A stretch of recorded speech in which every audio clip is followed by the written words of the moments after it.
Hello guys! Hello! Para to sa lahat ng mga Capricorn. Okay, Capricorn, welcome dito sa aking channel, Kapalaran 888. Tingnan natin. Ano ba ang message para sa iyo ng baraha? Okay, first card mo Capricorn is Cross. OMG. Ikaw ba ay merong pinagdadaanan ng mga problema sa buhay? Or meron ka bang mga problema na kailangan i-resolve sa relationship or sa pera, sa pamilya? Nag-aaral ka ba? Or may trabaho ka? You're having a problem with your boss, with workmates, or sa kapitbahay, sa tinitirhan, or sa kung saan pa man. Sinasabi ng barahan na to na yung pinagdadaanan mong sufferings and burdens sa ngayon ay posibleng matapos to. But kailangan mo sigurong maging kumbaga maging focus ka sa solusyon, okay? So parang sinasabi na kailangan natin maging mas masipag pa.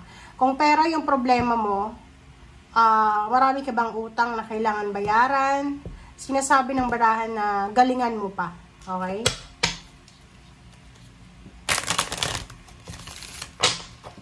And sipagan mo pa daw. Matatapos at matatapos din yan. Okay. Dietary change. Yung mga Capricorn dito, sinasabi na posibleng meron kayong mga plano ngayon. Yung iba, nagdi-gym or magsisimula ng mag-gym. May mga dietary change sila. Maglo-low carb diet, vegetarian, water fasting, or kung ano pa man to na mga iniisip nyo. Nakikita ko na isang babae na Capricorn na gusto niyang maging super healthy physically.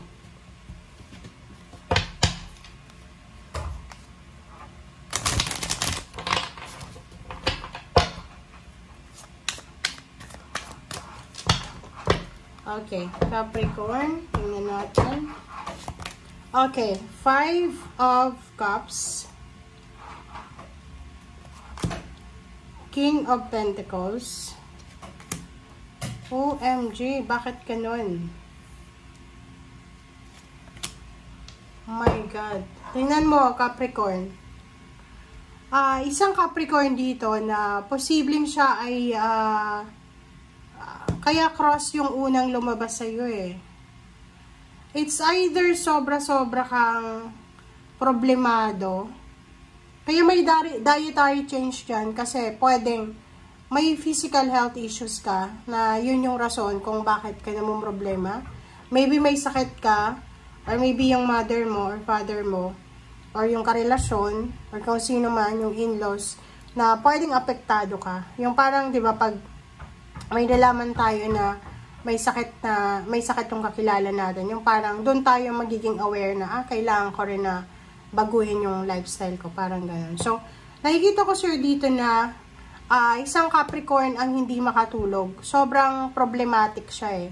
Sobra-sobra yung burdens and sufferings na pinapasan niya. Sleepless nights, hindi makakain, hindi makatulog, hindi mo makausap ng tama, parang gano'n. Or yung matiwasay ba?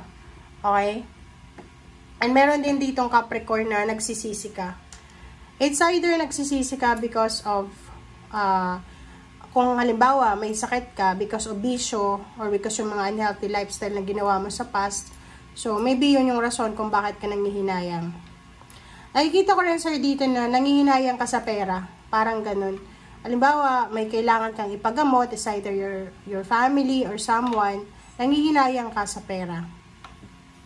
Yung iba din sa inyo dito, isa sa rason kung bakit kayo namumroblema is because unemployed ka pa or may trabaho yung iba pero hindi yung kalakihan yung sweldo. And you need to be King of Pentacles and Queen of Pentacles para ma-resolve mo yung issue na to. Yung ang nakikita natin, ang problema dito is pera. Gusto mong makahawak ng ganitong kalaking pera para ma-resolve mo ang issue na to, na pinagdadaanan mo, or itong sufferings na to. But sinasabi ng baraha sa'yo na lahat ng tao, meron tayong pinagdadaanan sa buhay. hindi lang, yung iba hindi mo lang mahalata, but wala tayong pinagdadaanan sa buhay. So, hindi mo kailangan na bugbugin yung sarili mo sa pagod, sa kalungkutan, sa pagsisisi. Kasi pag palagi kang antok or hindi ka makatulog, wala kang makukuha ang tamang solusyon dyan kasi puyat ka. 'Di ba?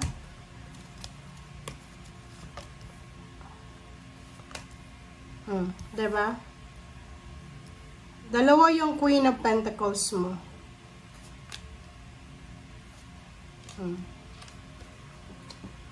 Sinasabi ng baraha sa'yo, kaya nga sabi ko sa'yo kanina, lahat tayo may pinagdadaanan. And hindi naman, parang sinasabi na hindi ikaw yung pinakadihado dito sa mundong ibabaw. Sinasabi ng Wheel of Fortune na may pagkakataon ka pa para ma-resolve yung mga issues na to. Sorry guys. Yung Wheel of Fortune dito, meron ka pang parang sinasabi na chances. Marami ka pang pag-asa, chances, na posibleng magamit or darating sa'yo para ma-correct mo kung ano yung mga pagkakamali mo. Yung Hierophant na to, sinasabi ng barahan na huwag kang mag-alala. Siguro sa ngayon, walang tao na tumutulong sa'yo. Walang taong nagpapahiram sa'yo ng pera. Walang taong tumutulong sa'yo para maging koneksyon. Kung gusto mong umutang sa bangko or sa kung saan paman. Or kung unemployed ka, walang taong tumutulong sa'yo para makahanap ng trabaho. But sinasabi ng baraha sa'yo, huwag kang mag-alala kasi in the near future, after mong mapagtagumpayan ito, after na matapos yung problema, yung burdens, yung sufferings na yan, or yung cross na pinapasan mo, sinasabi ng barahan na you will be victorious financially.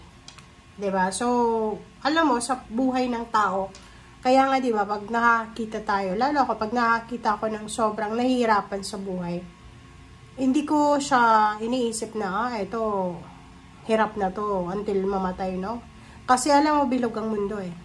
Isang gabi lang, pwedeng magbago yung lahat eh. 'Di ba? Isang gabi, pwedeng manalo ng loto. 'Di ba? Isang gabi, pwedeng malugi yung negosyo. Isang gabi, pwedeng masunog yung ari-arian. 'Di ba? So, maraming posibilidad. Kaya nga, 'di ba? And gawin mong center ang Panginoon.